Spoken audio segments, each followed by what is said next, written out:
Salut à toi, cher curieux de la mythologie. Aujourd'hui, je te propose un nouveau saut dans la légende arthurienne, mais cette fois avec son plus célèbre représentant, le roi Arthur.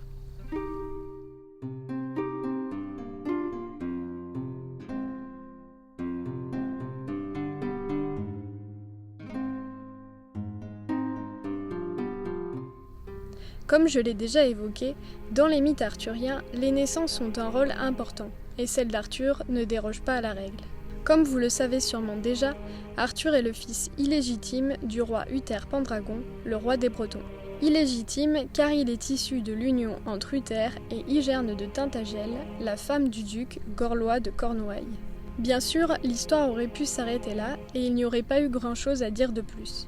Mais le roi Uther s'est en fait servi des pouvoirs de Merlin pour arriver à ses fins.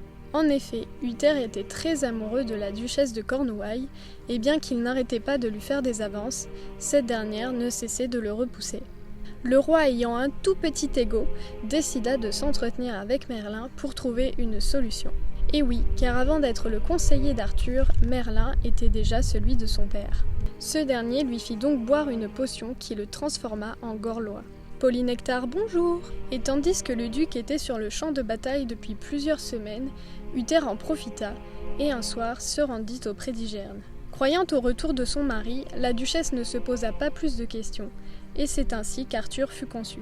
Et alors qu'Uther était déjà parti, au petit matin, un messager vint informer la duchesse de la mort de son mari durant cette même nuit.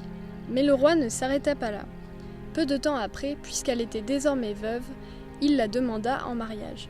Hygerne accepta, mais avant la cérémonie, elle décida d'être parfaitement honnête avec lui et lui raconta cette fameuse étrange nuit et la venue prochaine d'un enfant. Mais Merlin avait tout prévu.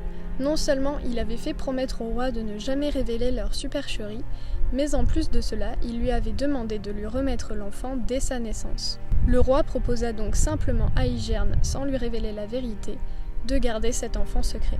Et c'est alors que le jour de sa naissance, Merlin vint récupérer, comme convenu, l'enfant. Puis ce dernier remit le bébé à une famille qu'il avait soigneusement choisie, celle du noble chevalier Antor, dont la femme s'occupait déjà de leur propre fils que, à peine plus âgé que le fils d'Uther, devenant ainsi son frère de lait. Avant de disparaître à nouveau, Merlin demanda à Antor de nommer ce petit garçon Arthur, ce qui fut fait. Antor ignorant ses origines royales, personne ne pouvait se douter du destin prestigieux qui attendait ce nouveau-né. Mais ça, on en parlera dans le prochain épisode. J'espère que cette vidéo t'a plu, si c'est le cas, n'hésite pas à me le faire savoir, et moi je te dis à très bientôt pour une prochaine vidéo.